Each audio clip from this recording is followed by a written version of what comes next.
don't give up on your life. Always achieve your goals, what you set up to do, and just kind of, try and make the hard times as easy as possible in your head as you can be, and always, if you're not sure of things, ask questions, and don't ever hesitate to kind of, ask the question twice, 3 times. No one's going to think you're stupid. Just if you're not sure, just do it, and just attack life like you're there to live it, and just live your life to the fullest. That's all I have to say, so yeah. It's a choice. You can choose to be great or not. It's down to you. Ambition is a powerful tool. It is the thing missing to make your dreams become reality. Ambition transforms your passions from dreams to the real world. Ambition is something that is deep inside. It's something that you need in order to wake up in the morning and be excited. Loving what you do isn't enough. You must have ambition.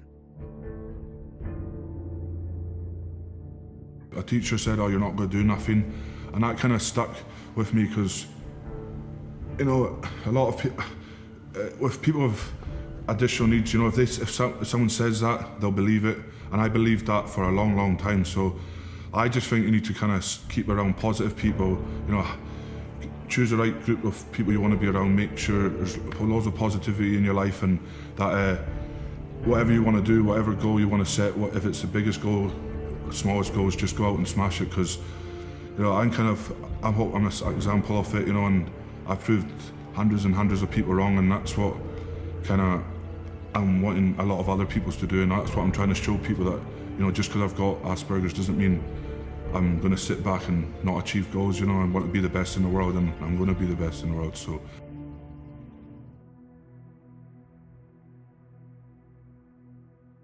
I always think I've lifted the weight before I lift it. That's one massive thing that's helped me with my mental state. So like if there's 450 on the bar, even if I've never touched it, I'll be like, right, I've done the lift in my head, then I'll go straight to it and do it. For me, I don't like to use too much energy, and if I get too kind of rallied up into thinking of dark thoughts or thinking stuff, I also just crash straight away, and I've learned that kind of through the years of lifting weights. So I kind of just feel as positive as I can, and just not use as much energy and just go straight for it. But I always imagine I've done the lift before I do it, and then just go straight into it. So I think you always should visualize your goals. As a businessman, if you want to own the biggest, if you want to own a whole street of stuff, you should always visualize, I always said I want to open a gym, as well, and I visualized driving past places and be like, I want to own that as a gym, and when it actually happens, you're like, this is cool. So yeah, I think you should always kind of visualize things in your life. I'm always kind of, just the way I am, I'm always kind of visualizing, not just in the gym, out the gym as well, what can I do to improve myself, visualizing if it's a task I've got to go in front of me. Even going on trains, I'm like visualizing the best routes. I'm always kind of visualizing the route before I do it and stuff. So yeah, I'm always having that in the back of my mind. So putting yourself in situations you don't want to be in.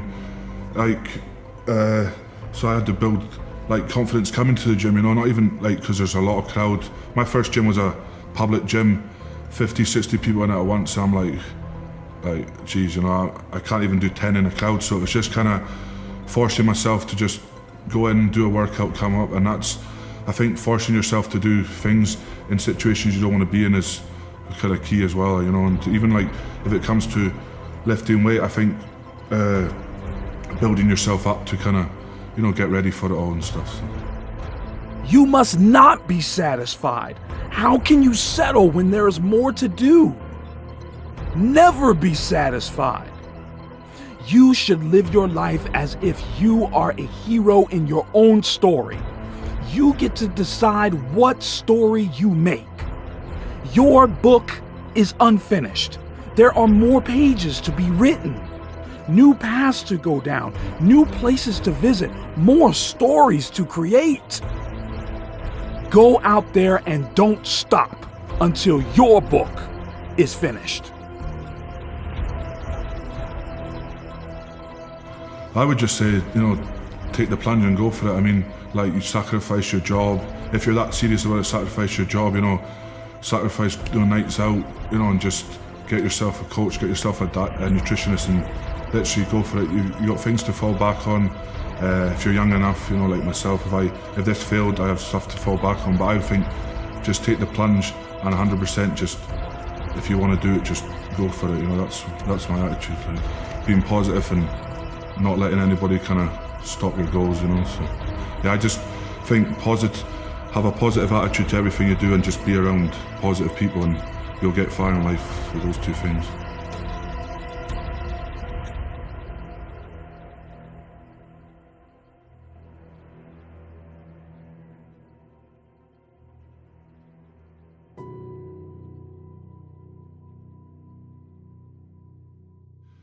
You need to do the hard path. You know, you can't just have it easy. You know, if it was easy, everyone would do it. And to kind of be the best in like the world, you kind of have to, you know, go places where no one's going to go. Take your body to places no one's going to go, because at the end of the day, you can only kind of, the good thing about sport is you've only got yourself to blame if you don't do things good. So I think the hard path is the best path to do. You know, so it mentally, physically gets you ready. You know, everything's just dialing, and yeah, the hard path for me, I probably should have took the easy path, but yeah, the hard path has helped me 100% in this sport. You know, it may have been like, started off as maybe the easier path, trying to get that easy path, but then having the right direction and doing the hard path now is a good idea. And you know, and I've got everyone just to back me and help me. So I think it's more just, I think for me it's a lot of athletes, so it's like, you do the sport because you love it, and you know, I'm going to do this sport till I love it, and when the day I fall out of love of it, well, the day I stop, and I'm just going to do this. Like I said, breaking records and winning the big titles gives me motivation, massive motivation. I didn't think it would give me, like, breaking the first stone record, I thought that's only going to give me a wee bit of a buzz, but yeah, that was like, I want to keep going.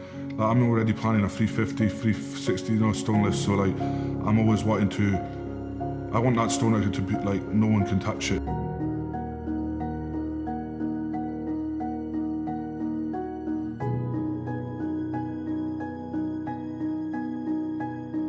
You know, always kind of speak up, and don't think you're kind of, if you're depressed, if you're, you know, you don't have anyone to talk to, just speak up, and, you know, always kind of be around positive people. I always repeat that, but being around positive people and kind of trying to do things, you know, that make you happy. It might not make other people happy. If it makes you happy, you keep a positive attitude, and you're around positive people. Those are the three things that have got me through life, so it motivates me. So yeah.